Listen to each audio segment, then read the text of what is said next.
Uh, Puji syukur kita semua sudah hadir di tempat ini dalam keadaan sehat dan selamat. Terima kasih kepada gereja yang sudah menyiapkan tempat bagi kami, dan terima kasih juga kepada teman-teman pemuda yang sudah meluangkan waktu untuk hadir saat ini.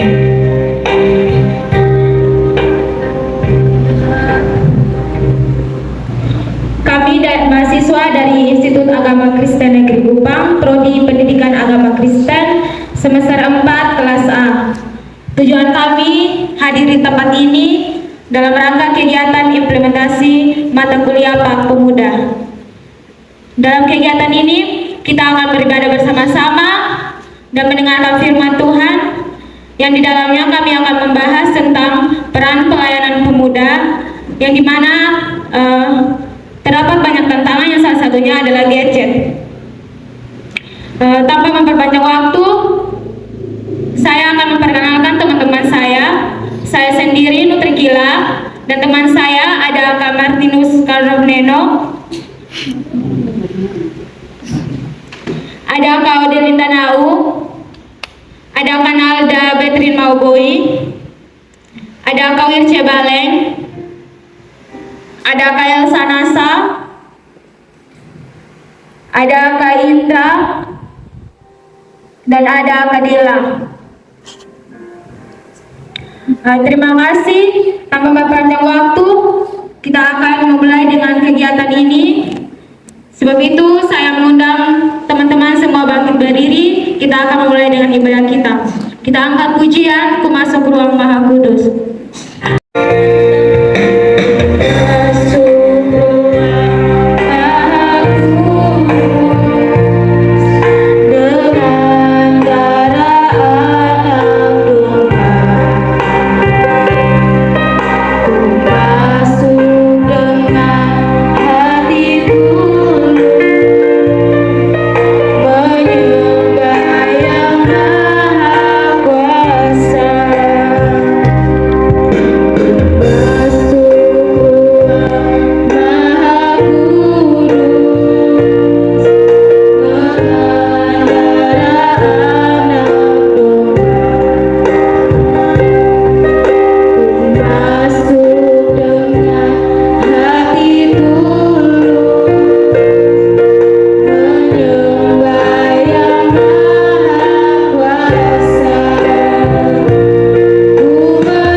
Baik, sebelum kita mulai dengan ibadat kita, mari kita menghadap Tuhan di dalam doa. Mari kita berdoa. Bapa kami yang di surga, Bapa yang murah makasih, terima kasih Tuhan karena atas cinta dan kasih setiamu, Engkau telah menuntun kami dari tempat tinggal kami masing-masing, hingga kami dapat bertemu di tempat ini. Sebentar lagi Tuhan kami akan mulai dengan ibadah kami. Kiranya Engkau memberkati kami, menjaga kami dari awal pertengahan hingga berakhir yang baik. Ini doa dan permohonan kami hanya di dalam nama Tuhan Yesus Kristus kami datang dan berdoa. Haleluya, amin. Masih ada sukacita? Masih ada sukacita? Kita akan sama-sama memuji Tuhan. Kita akan puji anak-anak Allah.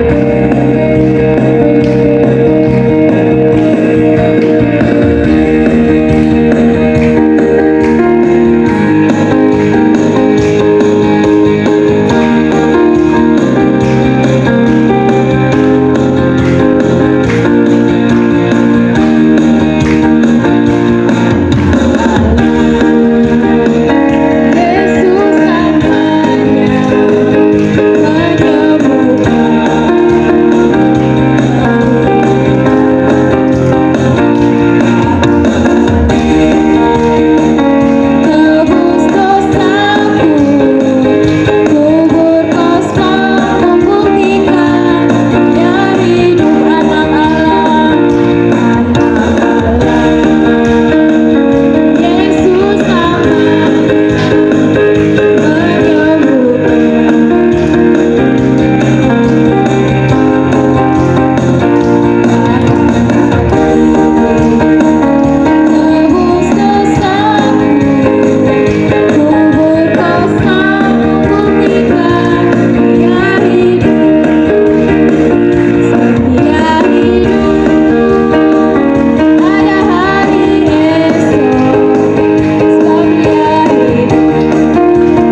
Sebelum kita membaca dan menurunkan firman Tuhan, marilah kita menghadap Tuhan di dalam doa. Ya Tuhan, Allah Bapa kami di sorga, pada sore hari ini kami anak-anak-Mu datang mendengarkan firman-Mu. Ternyata firman-Mu ini kami dapat melakukannya dalam kehidupan kami sehari-hari. Inilah doa yang sembahyang kami ya Tuhan, hanya kepadamu kami telah datang dan berdoa. Amin. Selanjutnya saya akan berikan kepada Kak Wirce.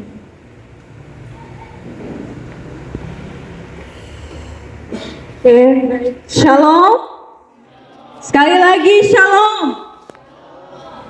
Teman-teman pemuda yang diberkati oleh Tuhan, dari tadi saya lihat IAPN di sebelah sini, teman-teman pemuda dari gereja di sebelah sini. Jadi saya mau kita berbaur.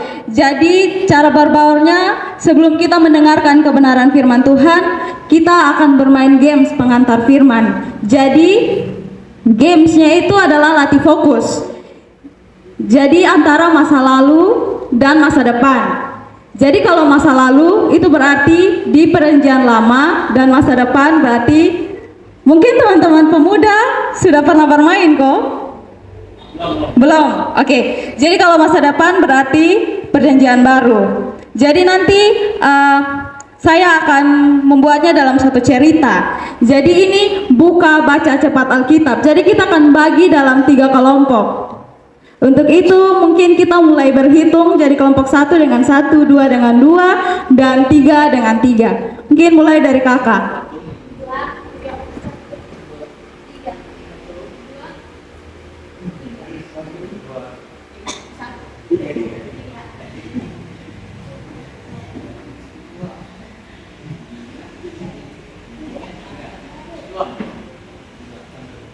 Sampai di 2. Oke, mungkin teman-teman yang dapat kelompok 1 silakan duduk dengan kelompok 1, yang 2 dengan 2, dan yang 3 dengan 3. Mungkin 1 di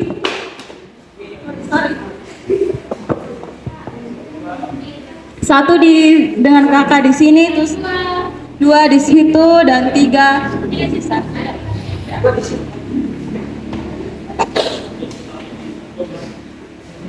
Oke, mungkin semua tidak bawa Alkitab kok. Kalau tidak bawa Alkitab, sama papa ada handphone yang ada aplikasi Alkitab di HP. Ini kita buka cepat Alkitab tapi ya dari handphone. Jadi kayaknya pasti lebih cepat. Kalau Alkitab kan harus buka satu-satu dia per lembar. Tapi kalau Alkitab berarti cepat, saya tinggal ketik. Jadi teman-teman kelompok 1, kelompok 2 dan kelompok 3 kok yang di belakang.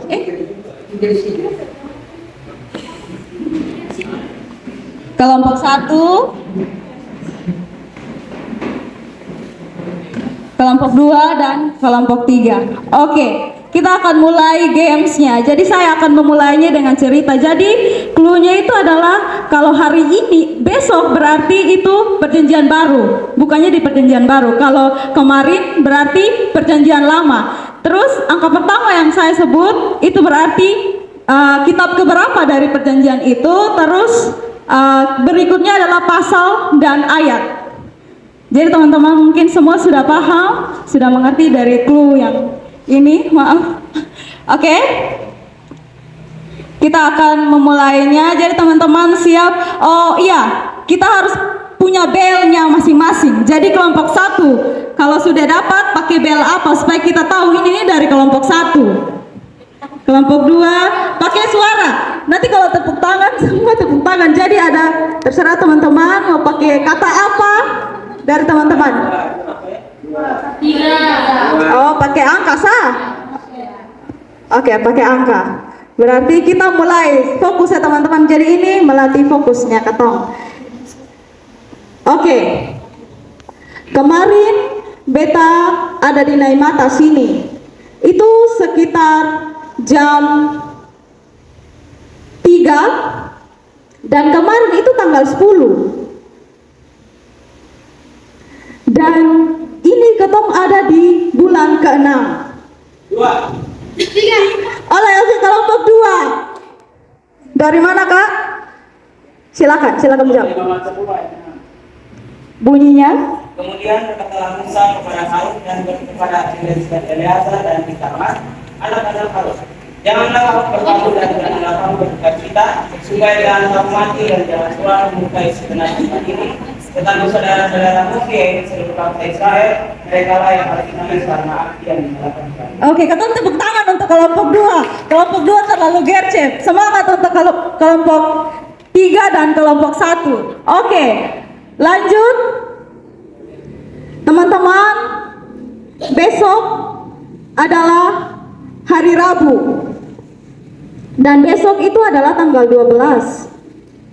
Pasti teman-teman tahu kalau ketong ada di bulan Juni ini tanggal 12, dan kira-kira beta besok tuh kegiatan di Naimata sini itu kayaknya jam 1.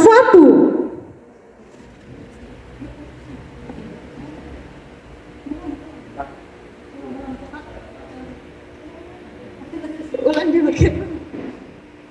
Ini sampai kosong. Kakak Nyongyi bisa jawab. Teman-teman sudah berarti di cerita sudah selesai. Berapa kan? Roma 12 ayat 1, teman-teman. Masih mau lagi? Oke. Jadi teman-teman, tahun depan bulan Juli tanggal 2 kalau saya salah akan ada kegiatan ibadah KPI di ini gereja, dan akan diadakan tuh kira-kira jam 7. Suara Kak? Kelompok 1.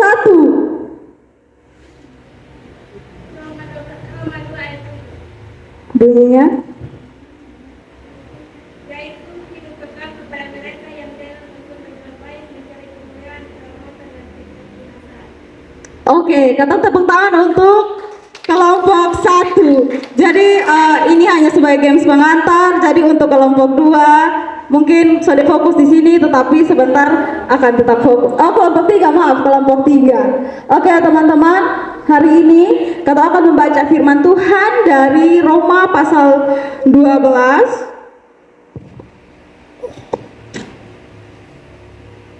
Roma pasal 12 ayat 1 sampai dengan 8.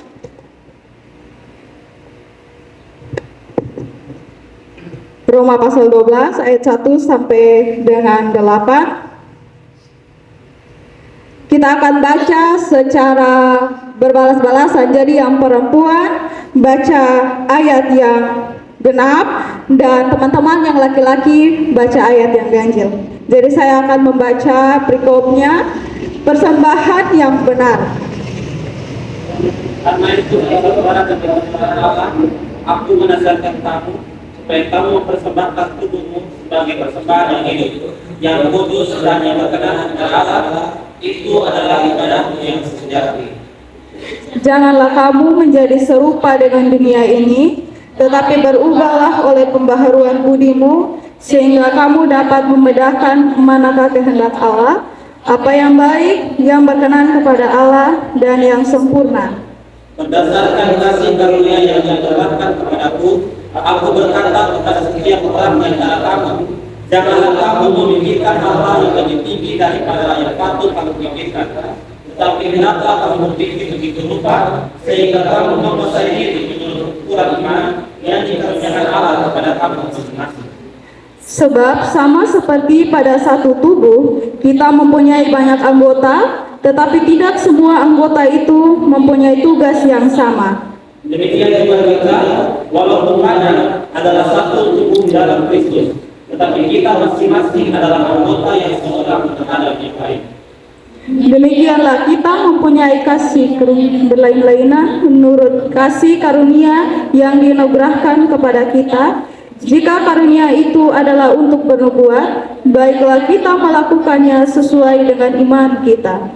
Jika karunia untuk melayani, baiklah kita melayani. Jika karunia untuk mengajar, baiklah kita mengajar. Jika karunia untuk menasihati, baiklah kita menasihati. Siapa yang membagi-bagikan sesuatu, hendaklah ia melakukannya dengan hati yang ikhlas. Siapa yang memberi pimpinan, hendaklah ia melakukannya dengan rajin. Siapa yang menunjukkan kemurahan, hendaklah ia melakukannya dengan sukacita. Demikian firman Tuhan. Sekali lagi, shalom. Jadi firman Tuhan hari ini kita akan mendengarkan firman Tuhan, tetapi di dalamnya kita akan melihat pengaruh gadget bagi pelayanan kita di gereja atau persekutuan kita dengan Tuhan. Nah, jadi teman-teman, firman Tuhan ini adalah nasihat Rasul Paulus kepada jemaat di Roma saat itu setelah dia memberikan pengajaran-pengajaran iman yang mendasar kepada jemaat di Roma saat itu, yaitu bagaimana mereka percaya kepada Tuhan, bagaimana mereka hidup dalam Tuhan.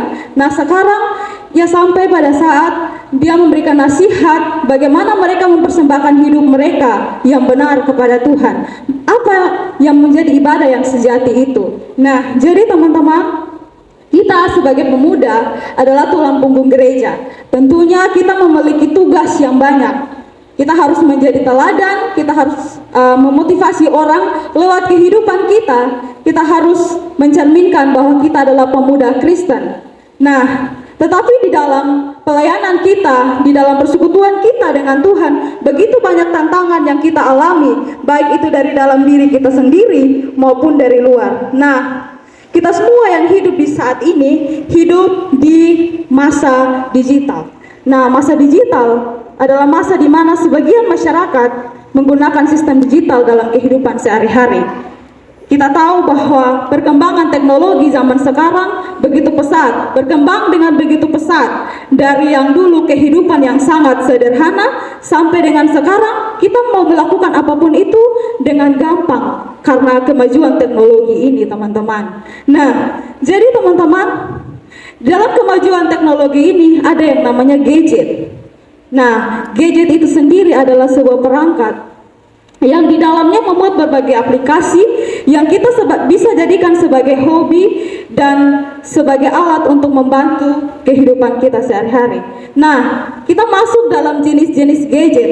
Jadi, gadget itu sendiri ada yang dinamakan handphone yang kita biasa kemana-mana kita bawa. Jadi, walaupun kita lupa hal-hal yang lain, tetapi kalau HP, saya akan lupa, teman-teman. Walaupun sudah tengah jalan, jo pulang kau ambil. Walaupun itu seburu-buru, jo pulang kau ambil. Karena menurut katong HP itu sangat berfungsi dalam katong punya kehidupan.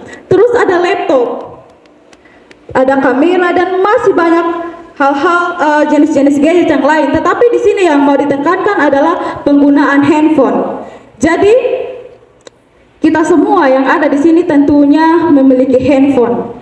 Nah, handphone yang kita punya banyak fungsi. Jadi fungsi yang pertama itu kita menggunakannya sebagai alat komunikasi. Nah, teman-teman, kalau kita tahu bahwa kalau dulu orang komunikasi lewat surat, tapi kalau sekarang kalau mau komunikasi walaupun di seberang sana sangat jauh, tetapi kalau ada jaringan berarti tinggal telepon dan sampaikan tujuan atau apa yang mau kita sampaikan. Nah, jadi perkembangan teknologi ini begitu pesat. Jadi kehidupan yang sederhana dari dulu yang begitu susah, mau komunikasi saja susah. Tetapi sekarang kalau mau komunikasi sangat gampang dengan bantuan gadget yang HP yang kita punya, teman-teman. Nah, yang berikut fungsi gadget yang kita atau HP yang kita pakai sebagai sarana pendidikan. Jadi kita tahu, kita semua yang ada di sini mungkin dalam sekolah, dalam kuliah kita, handphone sangat berfungsi. Kalau dalam kelas pelajaran atau kuliah kita tidak bergantung pada dosen lagi. Bahkan dosen hanya kasih tugas dan kita mencari tahunya sendiri. Bahkan ada yang tidak kasih tahu tugas tetapi suruh kita cari saja sendiri. Nah, gadget sangat berfungsi di situ, teman-teman. Satu kali klik di Google langsung keluar semua. Tinggal kita mau pakai yang mana, teman-teman. Nah, jadi gadget itu sangat berfungsi sebagai sarana pendidikan. Sangat memudahkan manusia. Bahkan sekarang semua orang berlomba-lomba untuk punya HP. Orang yang sudah punya HP berarti dia sudah gaul. Bahkan ada anak-anak yang memaksa dia punya orang tua dengan berbagai cara. Dia harus memiliki handphone seperti dia punya teman-teman yang lain. Karena kalau sudah punya handphone ketinggalan zaman, teman-teman. Nah, terus handphone juga bisa kita pakai sebagai alat untuk membantu katong, atau handphone bisa menunjang akan hobinya katong. Ada orang yang hobinya dengar musik, nonton video, tapi tentunya nonton video yang baik-baik. Nah, handphone ini banyak orang yang menyalahgunakan dari fungsinya itu yang sangat membantu memudahkan manusia, tetapi kadang orang-orang salah gunakan. Ada banyak-banyak situs yang bisa ditelusuri, banyak-banyak situs yang bisa kita cari di situ. Jadi ada banyak konten-konten yang tidak senonoh yang bisa diakses teman-teman. Jadi penggunaan handphone itu sangat berguna dalam kehidupan manusia. Kehadiran handphone dalam Alkitab tidak mengatakan bahwa kita tidak melarang kita bahwa kita tidak boleh mengikuti perkembangan zaman. Tetapi sebagai pemuda, kita harus dengan bijak mengikuti perkembangan zaman itu. Jadi segala fasilitas yang kita punya tidak membuat kita terlena lalu kita jatuh ke dalam dosa. Nah, teman-teman, kita melihat dari berbagai fungsi handphone yang ada tadi yang sudah saya sebutkan, dan juga handphone membantu seseorang dalam berbisnis. Tolong lihat teman-teman bahwa sekarang banyak orang menggunakan handphone sebagai media untuk bisa bisnis online. Jadi ketong mungkin bisa pesan ini, Obe mau pesan baju, Obe mau pesan ini, langsung satu kali klik marketplace atau Shopee atau Tokopedia apapun itu. Jadi ketong langsung klik, langsung bisa akses di situ teman-teman. Nah teman-teman, tetapi hari ini firman Tuhan mau mengajarkan ketong bahwa jangan ketong menjadi serupa dengan dunia ini. Dengan berbagai yang sudah ketong punya, handphone itu pemberian Tuhan. Semua yang ketong punya yang ada dalam diri kita itu pemberian Tuhan. Tetapi bagaimana kita menggunakannya dengan bijak akan pemberian Tuhan itu. Jadi teman-teman, mari menggunakan gadget dengan bijak. Tentunya penggunaan semua hal ada dampak positif dan negatifnya. Sehingga dari ini penggunaan gadget juga ada dia punya dampak-dampak. Ya kalau kita menggunakannya dengan baik, berarti dampak positif yang kita dapatkan. Tetapi kalau kita salah gunakan, maka ada begitu banyak dampak negatif yang kita dapatkan. Bahkan dengan handphone, dengan alat yang cuman selebar tangan, bisa membuat ketong ada yang bisa masuk penjara, ada yang terjerumus dalam hal-hal yang tidak diinginkan. Jadi handphone itu baik, tetapi jangan biarkan keinginan dari ketong, keinginan dunia ketong yang terus mau menggunakan handphone setiap saat itu merusak akan kegunaan handphone yang sebenarnya, akan pemberian Tuhan. Sebenarnya Tuhan memberikan itu untuk kebutuhan kita, karena kita butuh untuk sarana, untuk kita kuliah dan untuk kita sekolah. Tetapi sebaliknya kita malah memakai itu sebagai sesuatu yang membuat kita jatuh di dalam dosa. So teman-teman, kita akan masuk dalam dampak positif dan negatif, dan ini akan dibawakan oleh teman saya. Baik teman-teman semua, tadi kita sudah sama-sama mendengarkan apa itu gadget, jenis-jenis gadget dan juga fungsi gadget. Selanjutnya kita akan masuk dalam dampak gadget itu sendiri. Dampak gadget itu ada yang dampak positif dan juga dampak negatif. Dampak positif yang pertama itu kita dapat mendapatkan informasi secara cepat. Nah, mungkin kita sekarang kita tahu akun NTT Update, pasti semua tahu. Dari situ kita bisa menerima informasi lebih cepat, walaupun kita tidak ada di dalam kejadian tersebut, tetapi kita bisa tahu lewat handphone kita. Yang kedua itu membantu kita dalam berkomunikasi melalui jarak yang kita punya, walaupun saudara kita atau orang tua kita jauh dari kita bisa menggunakan gadget itu untuk berkomunikasi dengan mereka. Yang ketiga itu memudahkan kita dalam mencari nyanyian-nyanyian rohani, baik kita pemuda dalam ibadah-ibadah kita. Kita klik saja di Google, tanya lirik lagu apa begitu, pasti langsung muncul. Tetapi walaupun ada dampak positif, ada juga dampak negatif dari penggunaan gadget itu sendiri. Yang pertama itu waktu kita terbuang sia-sia. Seperti di rumah, kita bermain gadget, nanti mama suruh kakak cuci piring, kakak kerja ini dong. Kayak son mau masih main game nih, kayak begitu.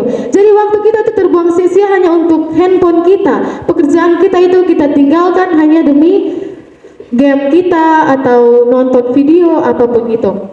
Yang kedua adalah banyak fitur atau aplikasi yang tidak mengedukasi. Nah, ini yang sangat berbahaya bagi kita pemuda-pemuda Kristen di sini, yaitu banyak aplikasi sekarang atau banyak situs-situs yang tidak senonoh, yang seperti Kakak Wirce bilang tadi, banyak aplikasi yang akan menjerumuskan kita kepada hal-hal yang buruk. Itulah yang kita harus berhati-hati dalam menggunakan gadget.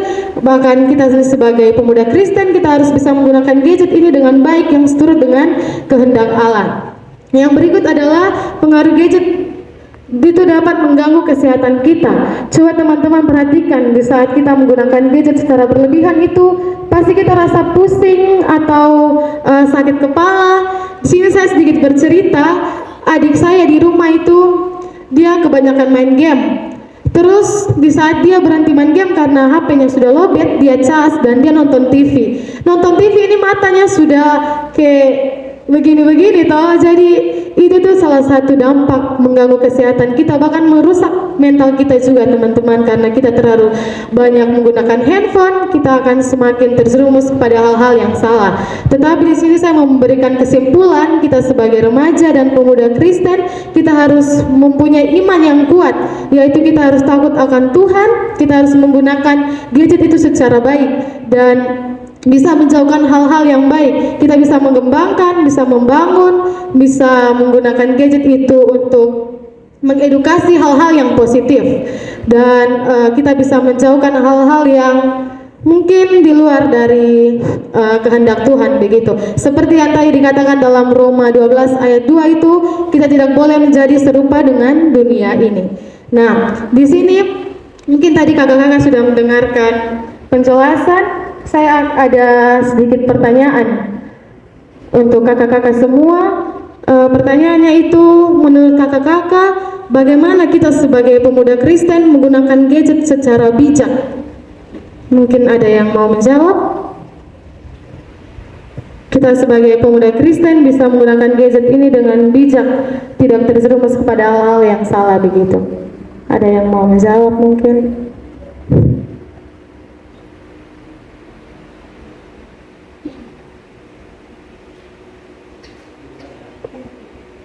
Baik, kalau menurut saya menggunakan gadget secara bijak itu sesuai dengan keperluan dan kebutuhan kita, itu sesuaikan dengan bijak. Kalau segala sesuatu apapun itu, dia akan berdampak negatif apabila kita melakukannya dengan berlebihan. Jadi menurut saya untuk seperlunya saja. Kalau kita yang mau main game, tidak larang untuk main game, tapi tahu waktu, seperlunya kita harus atur dengan baik, kita harus manage dengan baik. Itu kembali lagi ke diri kita sendiri, kembali ke pribadi kita masing-masing. Semua itu ada batasannya. Kalau segala sesuatu yang berlebihan itu dikatakan yang negatif. Jadi seperti yang tadi saya bilang tadi, itu kembali ke pribadi masing-masing. Menggunakan yang seperlunya saja, jangan terlalu berlebihan. Terima kasih. Baik, tepuk tangan kepada kakak Alvin yang telah menjawab bahwa jangan menggunakan gadget secara berlebihan. Bermain gadget itu ada waktunya, dan kalau berlebihan itu pasti sudah mengarahkan kita kepada hal-hal yang negatif. Baik, pertanyaan selanjutnya itu, apakah kehadiran gadget itu salah dalam kehidupan kita sebagai pemuda Kristen? Apakah salah atau ada benarnya? Ada yang mau menjawab mungkin, Kak? Baik, terima kasih. Perkenalkan, nama saya Rista, saya akan menjawab. Menurut saya, gadget itu tidak salah hadir dalam ketumpung kehidupan, karena seperti tadi sudah dijelaskan bahwa gadget itu membantu hal-hal yang baik. Jadi menurut saya, gadget itu tidak salah, semua tergantung cara kita memakai dan menggunakan gadget tersebut. Contohnya, kalau kehadiran gadget, mungkin kita gunakan untuk seperti hal-hal positifnya. Gunakan ini sebagai media untuk ketong berjualan, itu salah satu yang positif, jadi dia tidak salah. Terus kehadiran gadget juga membantu kita untuk seperti memposting akan setiap hal-hal yang kita alami, kita rasakan bahwa kemurahan Tuhan nyata dalam kehidupan kita. Melalui gadget juga kita bisa menyalurkan akan setiap perbuatan-perbuatan Tuhan yang ajaib yang Tuhan buat dalam kehidupan. Ya, contoh hal seperti dari gadget, umpama kayak kotong dapat perbuatan kasih Tuhan yang besar dalam ketemu kehidupan, ketemu kas naik di story. Itu tuh sesuatu hal yang kadang orang bilang dong terlalu pamer di gadget. Tapi menurut saya itu sesuatu hal yang menurut saya itu baik, supaya tong menyalurkan akan kuasa Tuhan, bahwa orang lain juga bisa lihat bahwa dari gadget ini kotong bisa menyatakan akan kasih Tuhan, kemurahan Tuhan yang kotong rasakan dalam ketemu kehidupan. Jadi menurut saya gadget itu tidak salah hadir. Itu semua itu diatur Tuhan. Tidak mungkin Tuhan menaruhkan gadget di ketemu kehidupan tanpa ada sesuatu hal yang Tuhan mau buat. Pasti Tuhan memakai akan orang-orang, memakai orang-orang, mengurapi orang-orang, mengutus orang-orang yang ada. Dia menggunakan ketemu kepintaran orang yang buat. Berarti kalau ketemu bilang gadget kalau ada pemahaman tentang gadget salah, berarti orang yang membuat gadget ini dia salah. Dia ciptaan Tuhan. Berarti kalau orang persepsi begitu, berarti dia salah menurut Tuhan. Jadi menurut saya gadget tidak salah, semuanya itu sudah diatur Tuhan. Tergantung tadi Kak Alvin omong dan kakak sudah omong, bahwa tergantung ketong menggunakan gadget itu dengan baik dan benar. Terima kasih. Baik, tepuk tangan untuk Kak Rista. Terima kasih Kak. Jadi kehadiran gadget itu bukan menjadi penghalang untuk kita semua untuk beribadah kepada Tuhan, tetapi tergantung kita, pemakaian kita, baik itu buruk ataupun ke hal-hal yang positif begitu. Jadi jangan sampai penggunaan gadget itu menjadi penghalang untuk kita pelayanan kepada Tuhan. Jangan kita pemuda Kristen ini banyak yang kalau mau pergi ibadah pemuda lebih pentingkan main HP di rumah, kayak mari kita pergi ibadah, sabar dober masih main game nih, besompi kayak gitu. Tapi itu salah teman-teman. Kita harus lebih mengutamakan Tuhan. Kita tidak boleh mementingkan hal-hal duniawi yang akan merusakkan diri kita sendiri, bahkan hubungan kita dengan Tuhan. Untuk itu mungkin ini saja yang dapat saya sampaikan. Di sini saya mau bilang bahwa mari kita terus melayani Tuhan, jangan terus bergantung pada gadget kita atau hal-hal duniawi yang akan merusak hubungan kita dengan Tuhan. Terima kasih. Saya kembalikan kepada MC.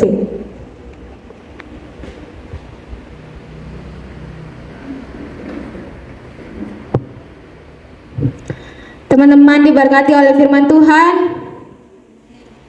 Teman-teman diberkati oleh firman Tuhan.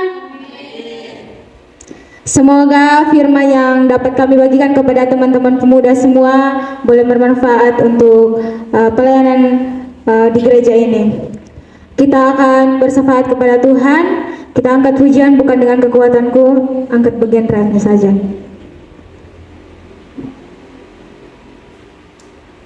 Pertolonganku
kami akan kehadirat-Mu ya Bapa. Kami bersyukur atas kasih-Mu yang begitu besar dalam hidup kami, yang Kau masih menjaga dan menuntun kami sampai saat ini ya Bapa. Kami masih ada bukan karena kuat dan hebat kami, tapi karena kasih dan kemurahan-Mu ya Tuhan. Terima kasih Tuhan atas ibadat kami yang sudah berjalan setengah perjalanan ini Tuhan. Kami sudah mendengarkan firman-Mu. Biarlah apa yang kami dengar itu Bapa tidak berlalu begitu saja, tetapi kami tanamkan dalam hati dan pikiran kami, dan kami dapat melakukan apa seturut dan kehendak-Mu ya Bapa. Bapa, kami berdoa untuk jemaat yang ada di sini Tuhan, Engkau mari memberkati mereka. Biarlah mereka tumbuh dalam kasih karunia Tuhan.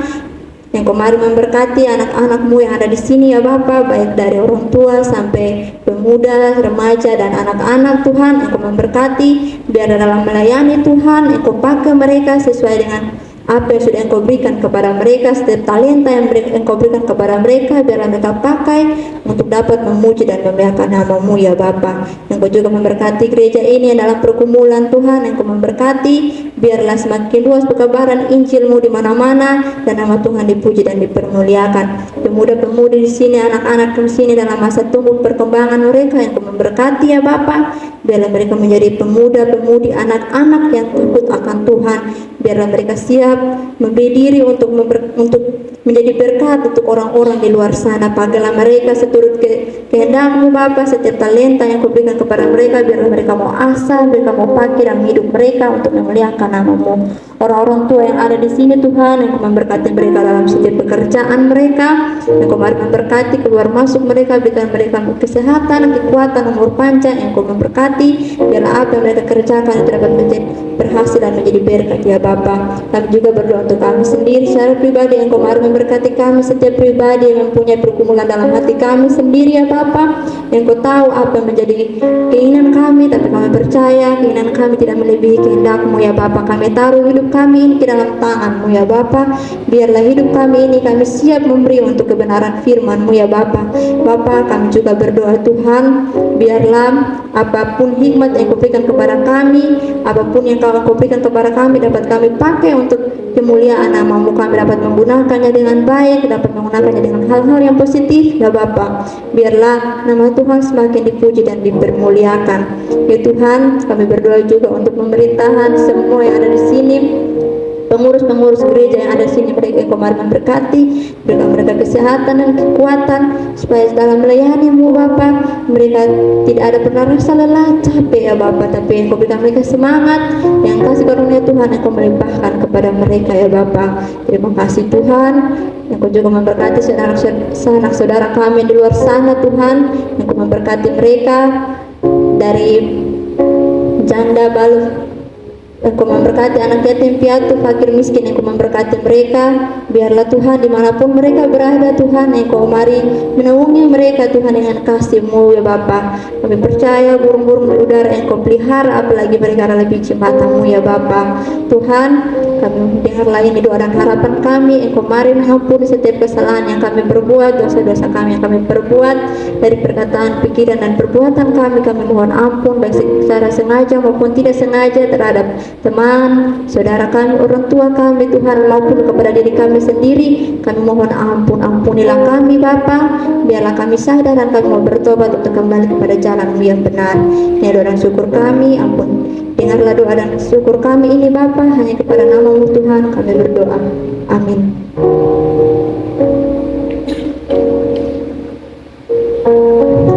Terima kasih. Sebelum kita mengakhiri kegiatan kita pada sore hari ini, saya punya satu games konsentrasi. Jadi gamesnya batu, batu. Jadi nanti saya bilang batu-batunya di atas, batu, game konsentrasi. Bisa teman-teman? Saya undang semua untuk berdiri.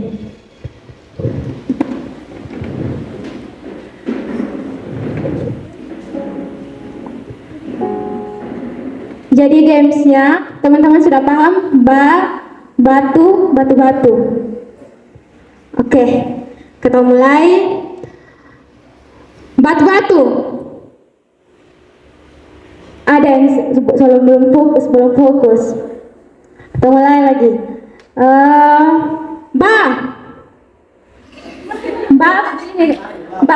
Batu-batu. Batu-batu. Oke, sudah paham teman-teman? Oke, kita mulai. Batu-batu. Batu-batu. Batu-batu. Batu. Batu-batu.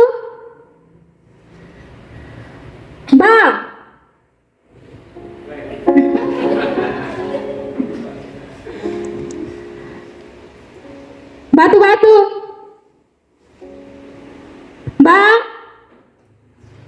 Batu-batu. Batu. Batu-batu. Batu-batu. Batu-batu. Batu. Oke, tepuk tangan untuk kita semua.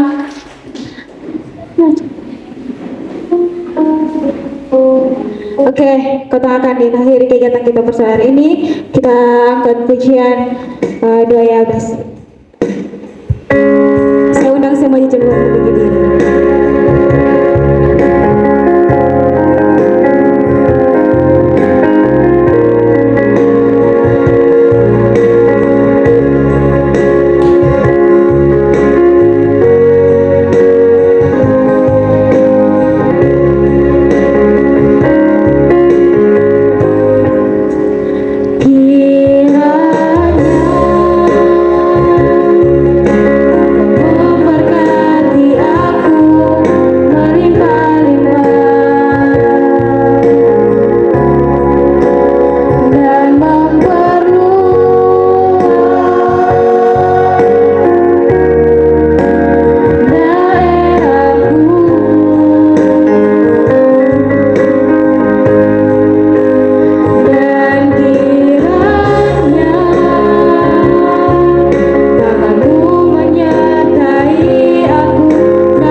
Sebelum kita pulang, kita mengharap Tuhan dan doa kita berdoa. Bapa manis dalam kerajaan surga, Bapa yang kami puji dan kami sembah lewat anak Yesus Kristus. Bapa, tiba saatnya kami akan berterima kasih kepadamu karena Engkau sudah menuntun ibadah kami dari awal pertengahan hingga semuanya sudah berjalan dengan baik. Dan sekarang juga kami anak-anakmu mau pulang ke rumah kami masing-masing.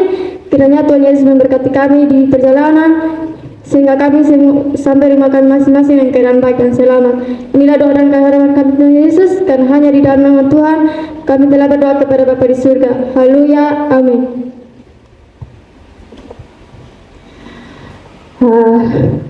Kita sudah Selesai. Oh, silakan duduk kembali. Ibadat kita telah selesai. 1, 2, 3.